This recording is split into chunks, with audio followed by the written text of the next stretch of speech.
What is up and how's it going? Welcome back to another edition of the Noble Studies Sort of Sports Talk. I am your host, Tyler, here with Joey and Shane O'Mac again. How's it going, guys?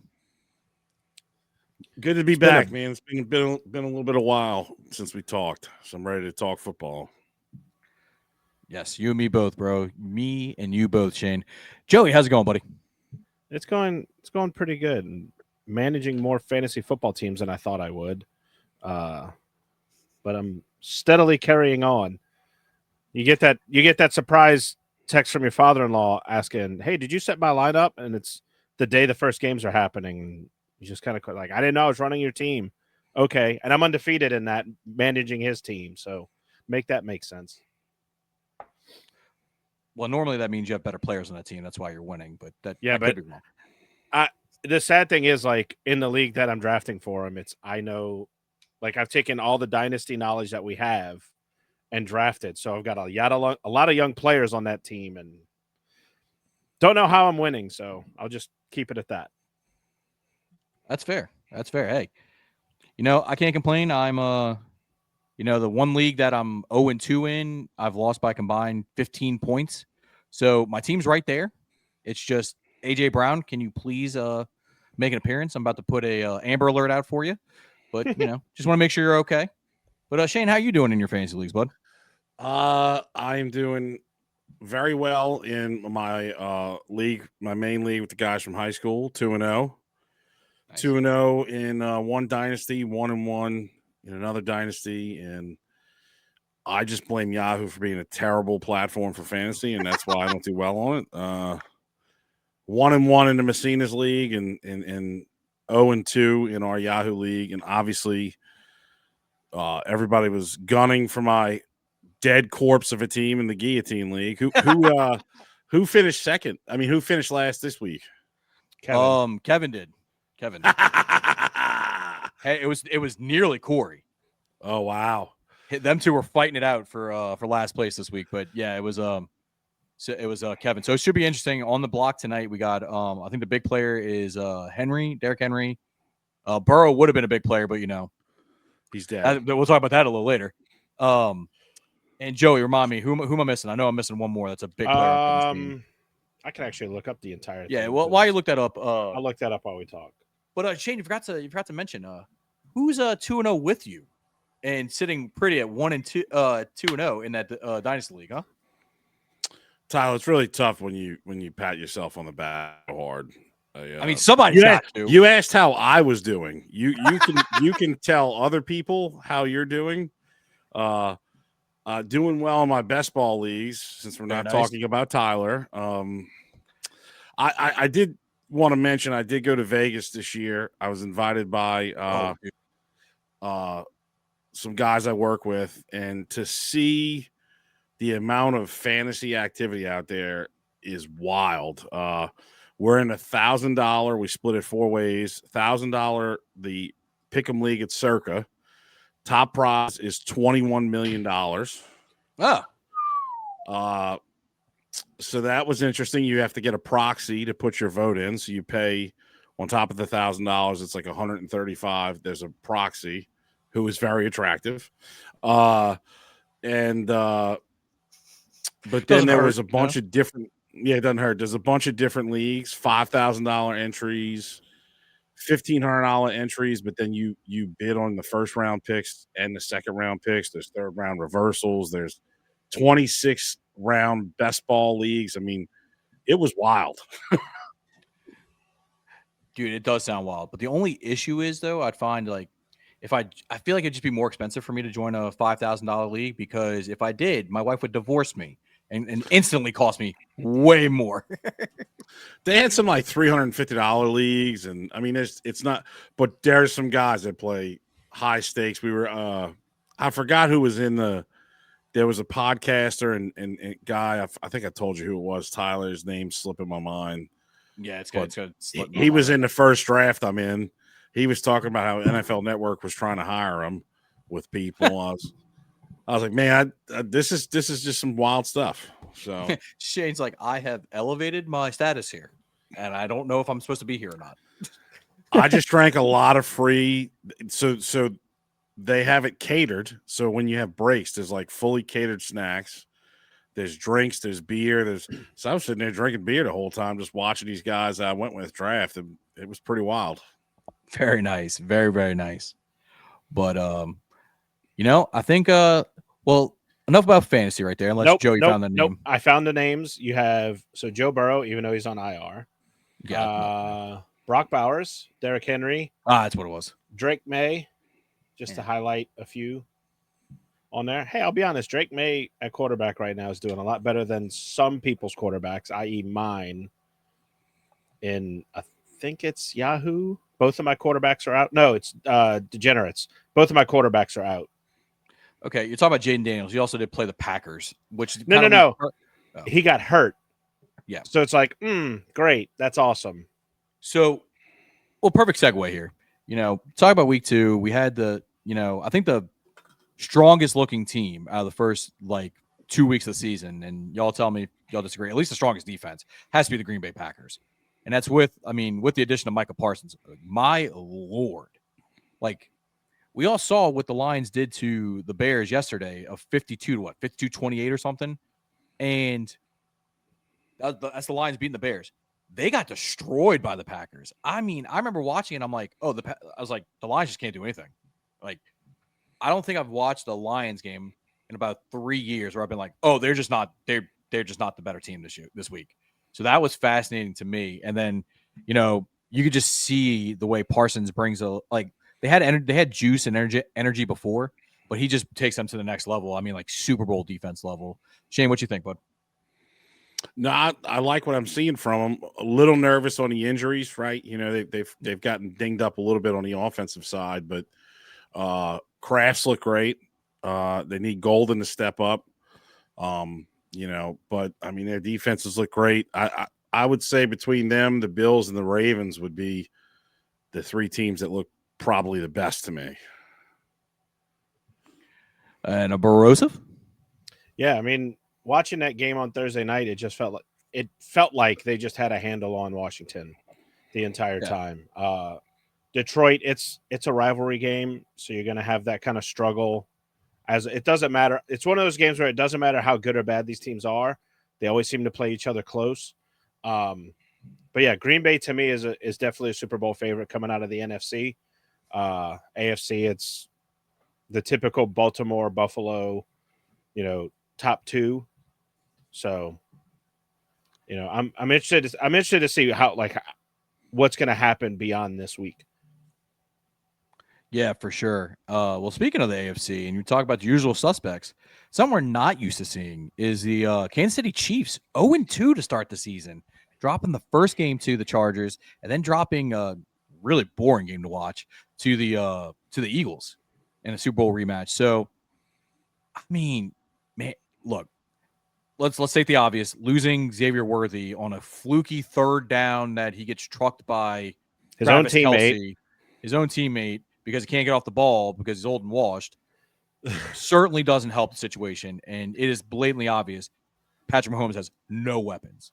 Because like I said, yes, I know Travis Kelce had a decently long touchdown in the week 1, but he's washed. He's done. He's going to be good for those few plays. It used to be he was the guy to watch, but I can tell you this much, that interception that they had against Philly, where it just went through his hands and right into the defender's hands, that to me just kind of shows we may be seeing the last few games of Travis Kelce.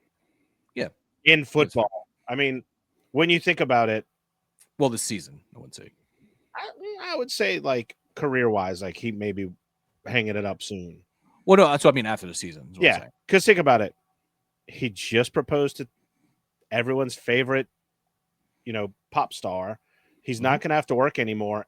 And the fact that he doesn't have to get concussions every week, sign him up. That's, well, he still has to work, Joey. He has a podcast. He's got a bunch of business ventures outside of football. But that's not what I'm saying. The main reason why he without football, he's not doing all of this stuff. Well, his football career is coming to an end for sure. Right. And he's set himself up for a pretty luxurious post football career. I guess my question to you is with Tyreek Hill being so disgruntled in Miami, do you try to trade for him, try to infuse some life into the offense, or I mean, their defenses look decent, it's looked pretty good so far, but their offense just looks stagnant. Joe, I'm gonna take this one. Yeah, go for it. Just to start with. Normally, I would say, yeah, why not? I mean, he can't be that expensive, right? The Miami can't be like, oh, you got to give us a first-round pick. I'd say probably a fourth-round pick gets this deal done, or a third-round pick if you're looking at kind of like comparable to Devontae Adams last year. Problem is, though, either he is or he's about to be investigated by the NFL because there was some domestic violence, allegations against him in a divorce filing. So that may hinder some things because people aren't going to want to trade for a guy who's going to sit on. I mean, be like, oh yeah, we trade a fourth-round pick for a guy and he doesn't play. He's suspended for the rest of the year. So I think that hinders it. It's a great idea in theory, but I would not be shocked in the slightest if the Chiefs do make a move for a wide receiver. Also, to point out some with the Chiefs and just deficiency that you're just not used to seeing, Patrick Mahomes is the leading rusher, like by a decent margin too. Great if you got him in fantasy. Definitely an asset, but man, it's just the committee doesn't look good. Like, I mean, Kareem Hunt looked like a shell of himself last year, so it's only trending one way here. And then Pacheco, like, there's some flashes, but there's also some, like, I don't know if that burst has gone after that broken leg. Joey, have you noticed that, or Shane, have you noticed that? I've kind of noticed like he's not his normal self, but we're talking about doom and gloom with Kansas City. Let's be honest. They've lost by a combined 9 points in both of their games. So it's not like they're getting blown out. Yeah. Scoreboard wise, they may be getting handled on the field and stats and all that, but they're staying in these games. So like if Travis Kelce catches that ball, they score a touchdown, they win that game. So it's those little things that are starting to get to them now. They're right there. That I say would be the most dangerous thing for a fan base is that your team is like right there on the cusp because it's just mistakes. So then they're going to try to make a move to counteract those mistakes, and that's going to end up messing them up in the long run because they add that piece and it completely wipes out whatever plans or anything that they've had. So if I'm a Chiefs fan and I see that my team is losing this closely, I almost just keep it as contained as you can. Maybe don't go for a Tyreek Hill. Maybe go for somebody who, could give you a couple years and not have some baggage behind them. That's fair. I think they should I thought he looked good in camp as Brashad Smith. I mean, the kid can play running back. He can play receiver. He was quick. If the old vets, I mean, I get being loyal to him, but maybe if you need a spark, maybe throw the youth out there and put them in different situations, put them in the slot, put them in split backfield. I mean, you make them think, but I mean, I know that the Royals is hurt and look good in camp, but Brashad Smith's, I think, healthy, and I just haven't seen him on the field. I think they should go a little youth, but hey, Chargers look great. Chargers look like they're in charge of the AFC West. Ew. No. Just couldn't get Ladd and Conkey home last night. Whoa. Okay. That's an awful joke. I was telling Joey if Ladd scored a touchdown, it was 1,200 for me. Ooh, yeah. Man. You want to hear worse? If Mike Evans scores a touchdown and Quentin Johnson catches a pass in the first quarter, I win $700. That is not worse than 1,200, Joey. I don't know if you. No, like that is not how math. I was happens. 2 catches. I was 2 catches away from 2 different people. Damn. I did go 11 for 12, picking. Told me that. Picking money lines. I was 9 for 9 in the early games, and if they didn't give the leverage penalty to the Colts, I would have been 12 for 12. On Sunday, so that was rough too. But anyway, we got more football to talk. That's plenty of football to talk. That's for against a spread when it comes back in a day. Correct. I'll never be that close ever again. I can guarantee. Oh, okay. 1,000% never going to happen. No, never, never. Yeah, no, that's just a given fact. I'll tell you, peaked, sir. I'll tell you what though. Back on the Chargers, I think I could see that this Broncos Chargers game being possibly a game of the week. I could definitely see that. I can tell you who needs to have a game of the week, and it may be the medicine he just needs because the Broncos have been a little meh against the run this year. Is Marion Hampton? A lot of people's mine included. I'll take a bitter pill on that one. That hasn't looked good. Shane has not looked that great. Look, I know losing your All-Pro left tackle hurts, but man, dude, what do you have, like 24 yards last night at time of recording, the Monday night game? It was like 9 carries for 24 yards, or no, it was 8 carries for 24 yards. And you know what you really hate to see is Najee Harris completely splitting the carries with them. So I got to tell you, as high hopes I had for the entire rookie running back class, none of them have really looked great. Like Genty is a learning curve for him. He openly admitted it. Hampton's looked a little rough. Henderson, while he looked good in preseason, splitting carries with Mondre Stevenson. and Caleb Antonio Gibson. And Antonio Gibson. Caleb Johnson doesn't know the rules of football, apparently, and gave up a touchdown. RJ Harvey, I mean, I didn't think he was going to be the stud back like the starter, but I mean, I thought he was going to be splitting carries. I think they got Batty out there more than they have him. I think the guy that maybe had the best day Sunday was Tootin.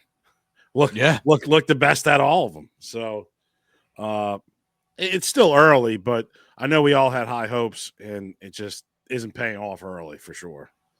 No. That's a good storyline. No, rookie running back class is a little so far. So no, but that's not one on two. But I will say, Omarion Hampton is the team's leading rusher. So I don't know if that'll give you any. I mean, it's just I guess we've been spoiled with first round rookie running backs.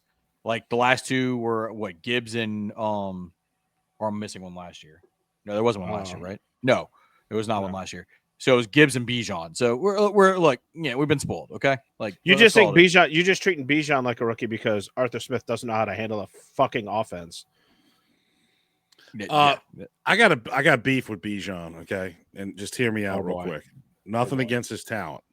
Okay, this dude comes out and says after 3 years of being called Bijan, his name is Bijan, and in the Monday night intros, he says Bijan Robinson, Texas. And I'm did you see? They did a whole segment on it. And I'm like, wait a minute. I'm not trying to call you by your real name if you're not even going to do it.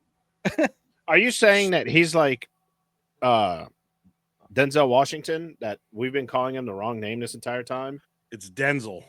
It's Denzel, but because him and his dad both were Denzel, and his mom would call Denzel, get over here, and they both show up. She goes, you're Denzel, not doing this. Yeah. Well, his mama made that change. Bijan came out after three years and said, well, it's actually Bijan, and then still goes by Bijan. So here's a story behind that, okay? What happened? So he basically... Here comes Tyler defending his boy. 100%. The only thing I don't like about him is that he plays for the Falcons, but I can overlook horrible things. Anyway, so basically, he said that it is Bijan. He prefers Bijan, but after the 3 years thing, he asked to be called Bijan because his mom and grandmother asked about it, and then he just said, forget about it. I like Bijan better. They did an entire segment on Sunday night Sunday night on football. ESPN. Sunday Night Football about it. It was hilarious. So it's Bijan, everybody. The mystery has been solved, but I agree with you, Shane. It is very confusing. Next thing you know, whenever so I don't have beef with him anymore. He can continue to be a great fantasy asset. But like, let's just kind of jump to the Falcons in that game real quick, especially the one that they had with the Vikings, because I gotta say I was a little like, I do understand that they didn't have both their tackles. I get it for the Vikings. But man, for the first time in like years, it actually seems like the Falcons have a little bit of a pass rush with these rookies they have in there. Penix, I think, played really well the first game. Last game, meh, against a really good defense though. I don't think London was 100% healthy. Bijan has looked fantastic. He didn't do a great job running the first game. That changed last game against a really good defense. So, I think the Falcons could probably maybe be able to take the division this year. It's going to be tough to beat Take Tampa out of it. But Tampa at this point. It's a My thing 2-horse about race for sure. Yeah. 100% a 2-horse race. My thing about the Vikings is JJ McCarthy needs to figure out how to get going at kickoff. Like, I feel like he's just like a motor in the cold that needs to warm up, and that's going to come to bite him, when games start getting important and meaningful.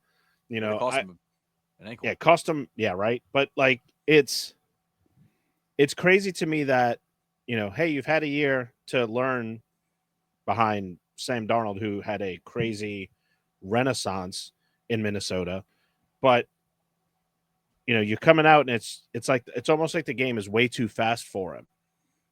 But at the same time, he gets the handle on it as he goes. There's no feeling out process in the NFL. You get maybe one series and that's it. Because that game last week, I thought, man, he's going to get blown out. But I think they ended up winning that game. They did. He played like crap for 3 quarters, and then the fourth one, he's like, "All right, guys, I got this." Shane, let me ask you, because I want to continue on this point, Joey. Shane, let me ask you: do you feel like it's more him or the play calling? I like at least the first game, I felt like it was a play calling to start off, but maybe I'm wrong. What's your feeling on, man? The coach is really good for quarterbacks. Obviously, what he's done with Sam Darnold and what he's done with, other players like Kirk Cousins, who, Kirk Cousins left him, didn't look the same in Atlanta. Obviously, they went and got Penix. So I think maybe he's being a little too reserved, and he just needs to let it go. I mean, he changed it up at the end of that game, and he started looking more of himself. I think you have to make the calls based on how the kid's going to play.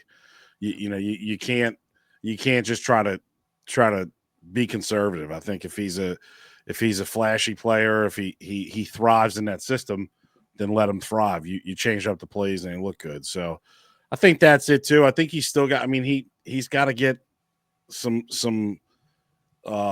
camaraderie with his players too. He missed the whole last year. He wasn't on the field with them. So this is like his rookie year. I think you're kind of seeing it with Cam Ward. He's had some good throws. He's had some bad throws. Penix is getting comfortable, then he looks a little uncomfortable. So I think these guys who are just really their true first year just have to adjust. I think they'll be fine. The one thing I will say about JJ, I love the moxie. Like, there's just something about he definitely has that it factor. Because I don't want to go whole negative on him. I feel like he takes a while to throw the ball. I feel like the release is a little elongated. Like, it's like he sees it and he's like, all right, I'm gonna throw there, and he's got to go 1,000 and then let it go. Right? Like, it's not like a fluid mode. And I could be wrong. I just felt like that sometimes, let's see. Penix has a pretty quick release. So it's like right out of his hand. With JJ, it's like, okay, I can tell he's getting ready to throw because he's doing that like a little bit of a windup. But I think he's going to put it all together. I have all the faith in him and Kevin O'Connell to figure it out.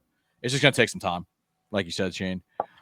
So with that being said, let's talk about another quarterback that's still hasn't started a full season game-wise yet, but is making some strides here, but is always going to be a hot button of discussion, especially among the Saints fans. Let's talk about Spencer Rattler. Where's the boot? Where's the boot thing, Joey? I can't hit the boot thing. Thank you. Okay. Anyway, look, I don't hate what I see from him right now. There's some throws that he misses, of course. Who doesn't miss some throws? There's a poise to him. He's playing I think he's 18th in the league right now in QBR, which better than. I was better. Oh God, I can't remember who the players were, but it was better than clearly Burrow. But I can look it up. No, it's not that big of a deal. But he's playing well. Is he playing like a superstar? No. But he's not the issue with the Saints, for sure. And he's put us in positions to win both games. Honestly, it's a lot of other factors going on. The interior of the line is, well, I should say the guards are garbage. When you have Shane's favorite player, Cesar Ruiz, grading out as a 47 and with PFF. For those who don't know, a 47 is horrendous. That is that's on a scale of 100, not of the 50. So Still too high for me. like it's ridiculous. Well, he's gotten consistently worse every year. Like I was talking to our buddy Bill about this, and he said, "Yeah, like his first year, you're like, okay, I see it. Like I see like what he could turn out to be. And then you get him out, and then he just hasn't gotten any better. The problem is, I've never seen a guard who does better out in space than he does in a box. It's the weirdest thing. Like you put him on a screen pass, he's great. But you put him one-on-one with somebody, he's gonna get blown up. It's a miracle he hasn't gotten Spencer Rattler killed yet. And I don't have high hopes for Penning on the other side either. Whenever he comes back from his turf toe, that's going to be the Achilles heel. And for the fact that you've spent essentially 5 first-round picks on that line and you still have 2 holes on it, that is an indictment on the organization. That's an indictment on the scouting and the player personnel. I'm going to get off my high horse though. Shane. Yeah, so in true New Orleans Saints fashion, they took Eric McCoy the year before. I think most people had Cesar Ruiz rated as a better center than a guard. So, of course, we drafted him to play guard. I said the night they drafted him, it was a bust and a terrible pick, and it's proven right. What I'll say positively is, as someone who's not rooting for the Saints, I liked what I saw from Rattler in the offseason. He was doing his own workouts. He was working with receivers. He was putting in the work. He was getting there early. He didn't let the fact that they drafted Shuck phase him, and he came in to compete. And I like the guy's work ethic, and I think that he's doing everything he can to help that team compete. When you're fighting, like you just said, an organization that has lost their way on building a team, especially with the GM they have currently, it's not always going to look pretty. He's doing the best he can, but if you've got these monsters just blowing up your guards and rushing your plays, you can't let things develop, and you're just going to be limited to what you can do offensively. I think it's a fair statement to say that there's only 2 players I feel comfortable with on that offensive line right now. And that's McCoy and Banks. And Banks is a rookie. Fuag has been on the iffy side for right tackle recently. So I had more faith going into the season, but it was supposed to be a strength, and it's not. So, yeah. But I don't want to be all negative. Juwan Johnson has to be the most frustrating Saints player so far, because you go from, oh my God, this dude is going to be like Jimmy Graham and going to be the uber athletic tight end that's going to rule the middle, but then we'll drop a 3-yard pass that hits him square in the chest, but then make a spectacular touchdown catch. So it's very infuriating. I see the path with him though. Little disappointed in Chris Olave this year though. I'm going to be the one who puts it out there. For as bad of a throw as that was from Rattler on that post route that should have been a touchdown in the first quarter, you're the number 1 wide receiver. You need to make that catch. We see Justin Jefferson, Jamar Chase all make back hip catches all the time when going the opposite direction. So, Cam had a hell of a first game though. Cam did have a hell of a first game. I enjoyed seeing that little kind of resurgence that he had.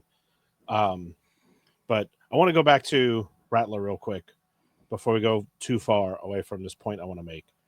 Yeah. So, Shane, I've already done this to Tyler before we recorded. I'm going to do this to you. I'm going to read you 2 sets of stats. I want you to tell me who you think these quarterbacks are. Okay? Oh, I love you. Probably have a hint on who one of them is already. I would assume one of them is Spencer Rattler. Yes.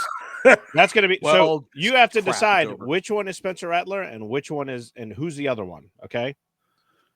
65% completion percentage, 421 yards, 3 touchdowns, no interceptions, and a rating of 90.7. Then you have 60% completions, 382 yards, 5 touchdowns, no interceptions, 98.6 rating. Okay, so Rattler's the better stat. That when you play these games, that's easily Rattler has the better stats Rattler has 421 yards, and the 5 touchdowns, the 3 touchdowns. 3 touchdowns. Okay, Yes. Who do you think the other quarterback is? no interceptions. Is it Lamar Jackson? Incorrect. Who is it? It's Baker Mayfield, the best quarterback in supposed best quarterback in the division right now. So to me, it's there. Like what you see, the good quarterback he can be is there. It's the support system is what's going to hurt him. Like we talked about the offensive line, that's going to be a killer for him.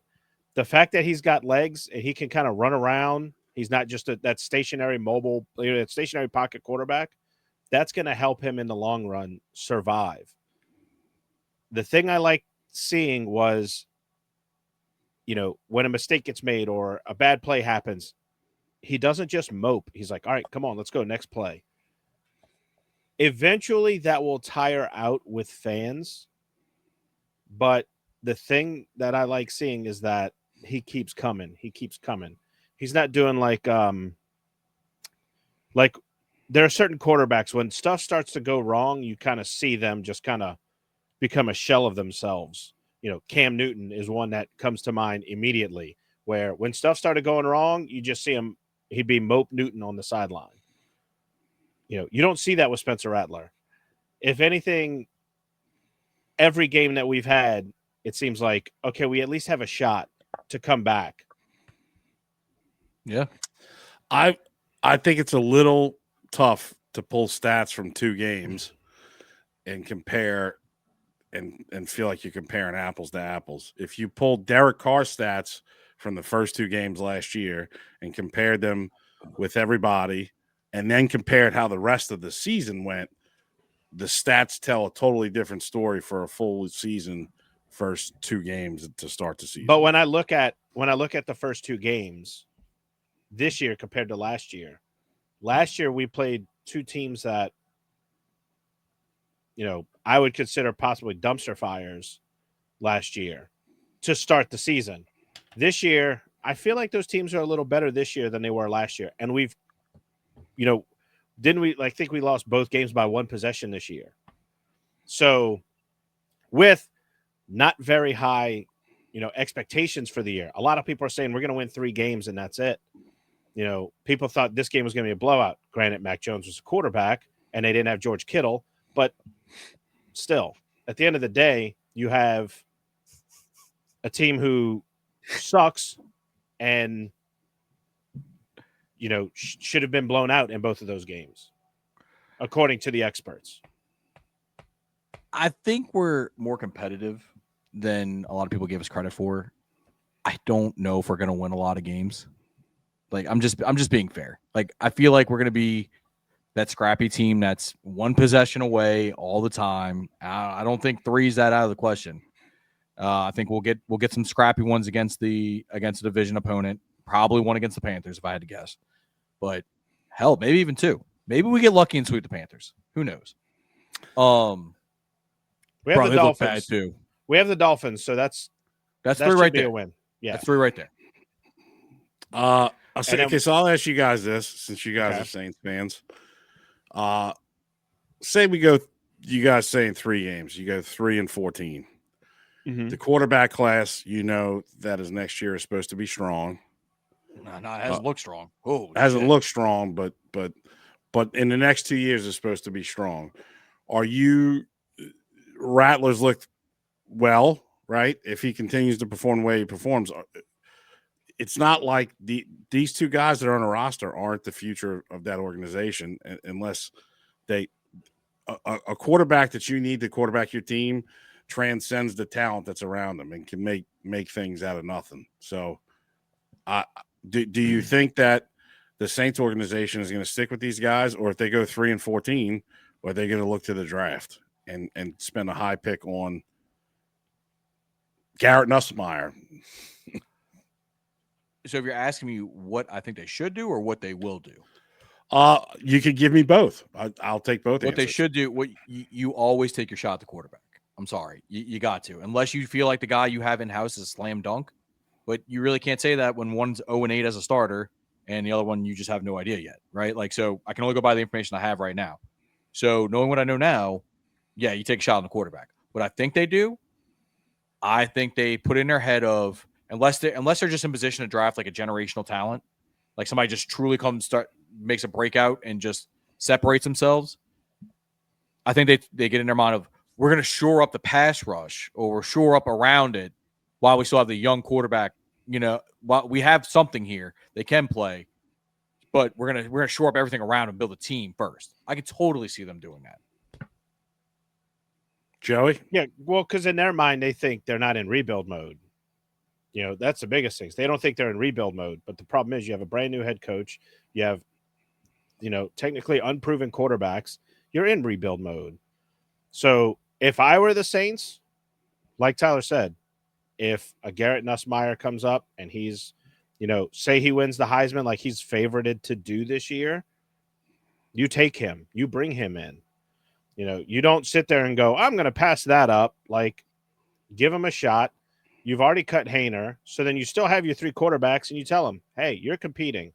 But just know this number 1 quarterback is staying on this roster. Y'all 2 are competing for a job.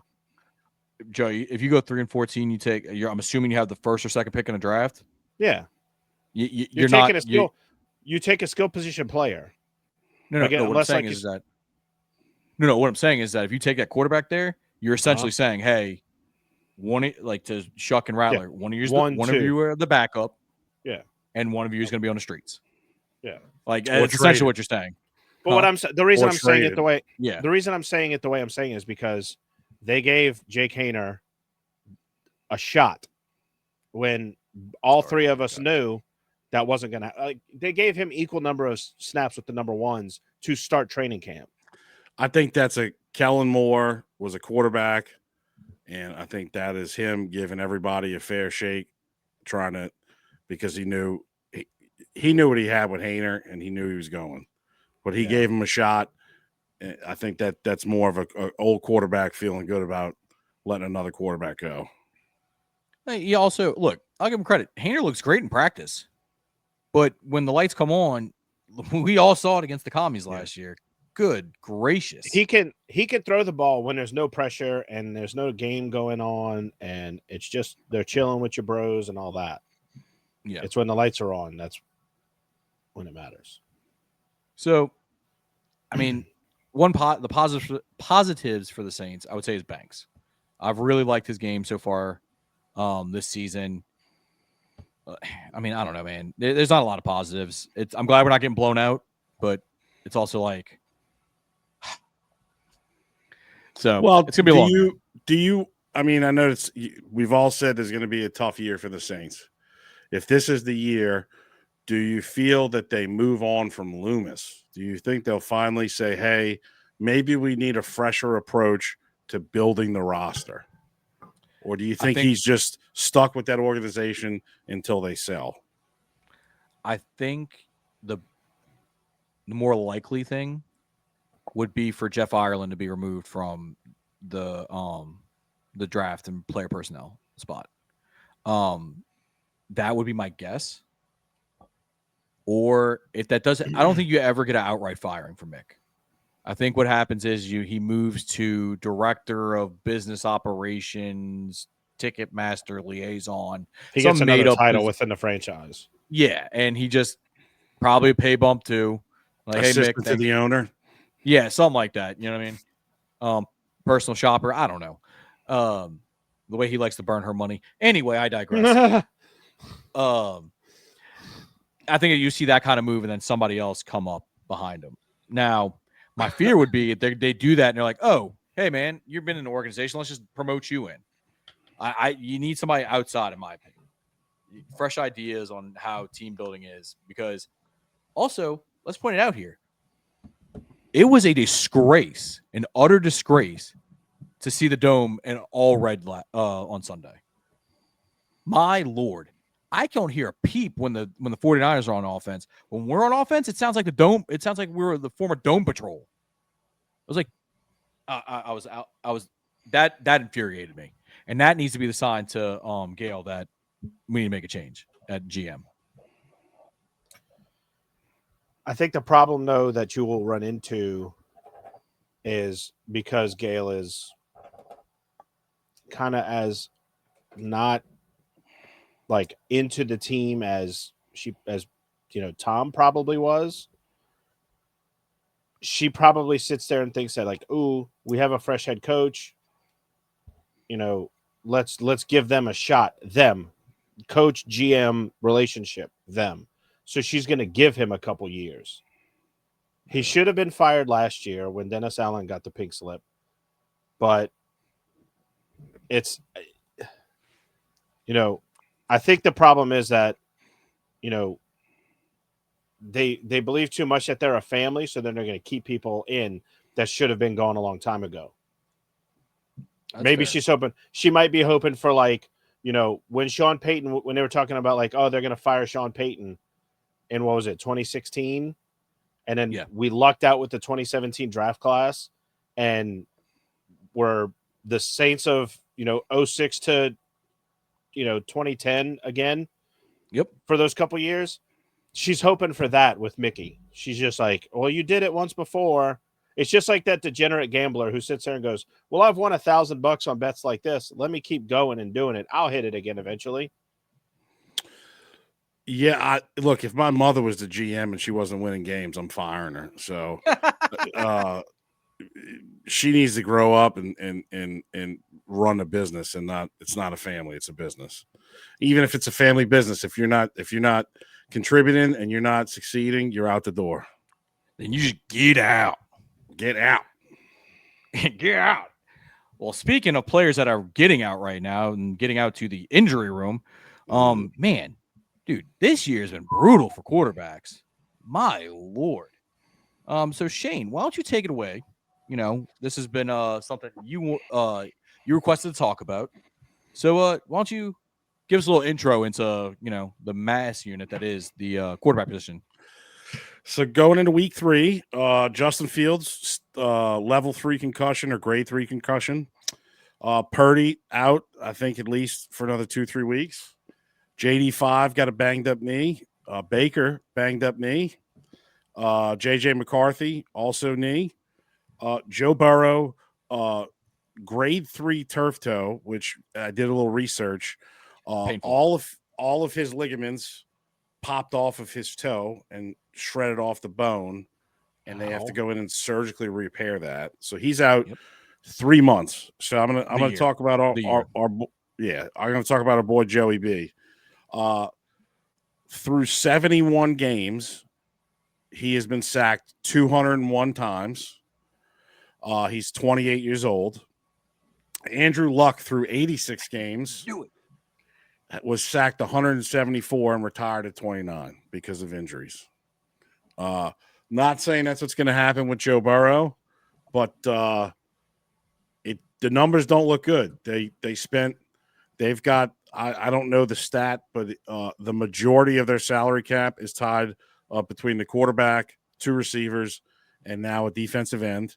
None of them who guard, play tackle, or play center. There's millions of obese people in the world, and the Cincinnati Bengals can't find 5 of those assholes to guard Joey Burrow. So, not looking good. They Cesar Ruiz would look like a stud on that line. Bro, so, he would look like an all pro American pro world universe. But I digress. Was it a preseason game that they played the Commanders this year on ESPN? All I know is there was a clip going around.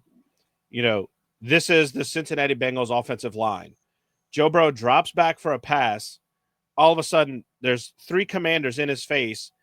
He runs to the right, starts moving through a hole in the line, still looking to make the pass. has a defender coming from his right, runs to the left, basically made a circle around his offensive line. And when they came back, the offensive line was between Joe Burrow and the defensive players for the Commanders. And I saw two of their offensive linemen just do this.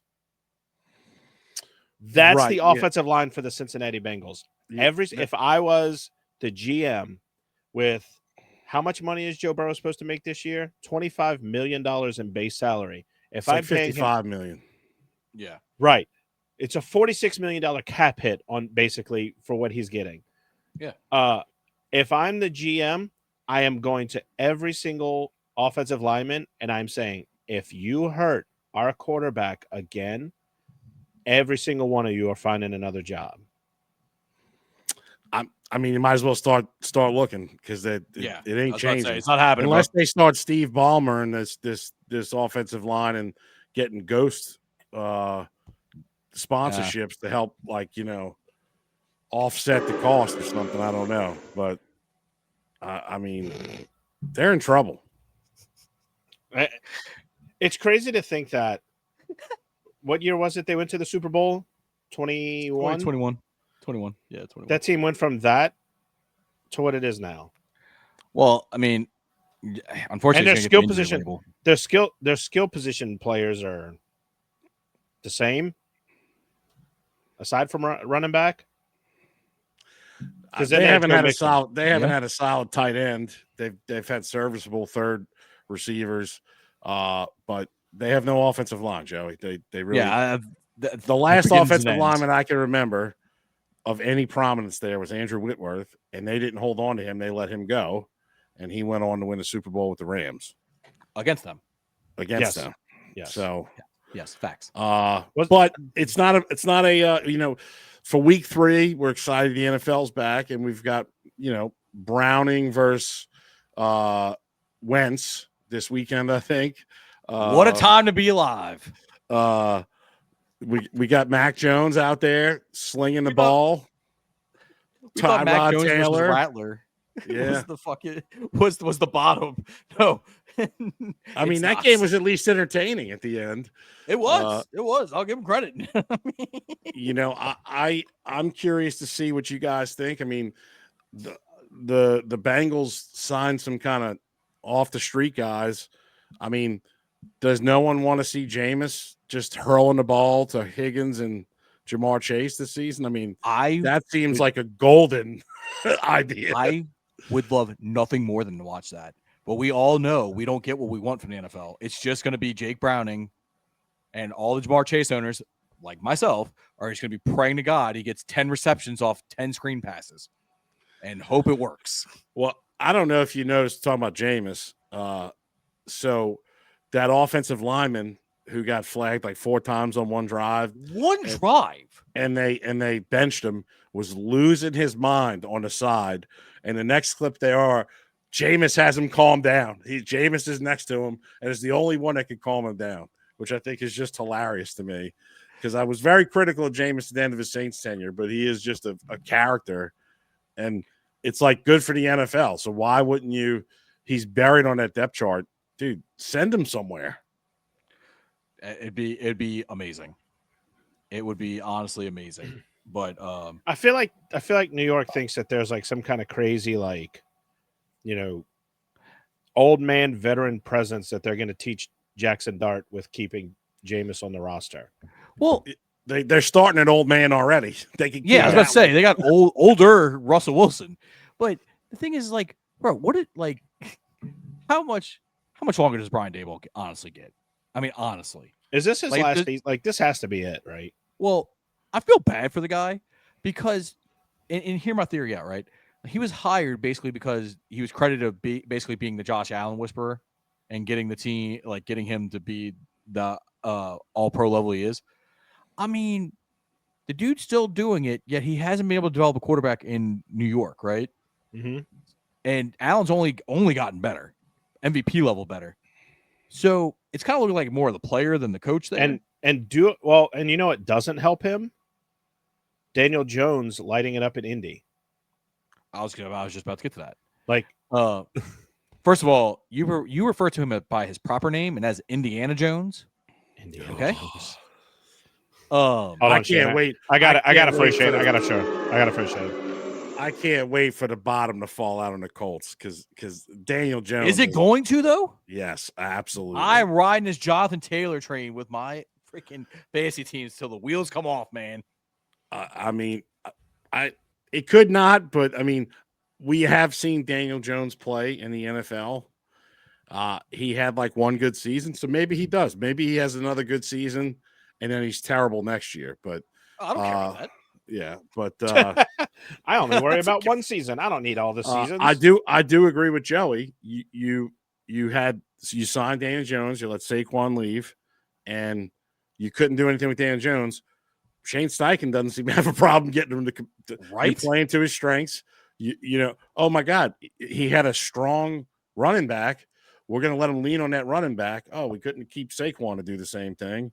I mean, they have a good tight end, good receivers. I mean, good offensive line. It's like crazy. You've made this guy who was a first round pick not feel like an asshole, and you've put him in a position to win. And he's but on winning. that Saquon thing, is that less Dable and more the GM? No, it's GM 100%. Well, it's They're the GM, but I mean, if you're a coach, you're not fighting for your player. Like, hey man, Hey, can we keep the best player on the roster on the team, please? That's true. yeah. I mean, so I don't. I'm very tied to that organization because my brother is a Giants fan. You know, but to me, I've said from the beginning, I think Jackson Dart starts against the Saints in Week 5. So That's a spot you think? I can still think it because Russell Wilson is. I mean, I understand that Dallas game was like they're throwing the ball up and down, but I mean, if I hurled the ball 50 yards down the field, I think Malik Neighbors could come up with it because he's that talented. I don't know if that's more of Russell Wilson. I mean, it's like he's hurling the ball to the best player on the field. I mean, That would it's be not our fair. first. That would be our first rookie quarterback of the year, huh? Yeah, If Jackson and don't be Dart were to play surprised if that's the landing spot where we start Chuck either. That one of the Patriots game. I'll be honest, and it's gonna like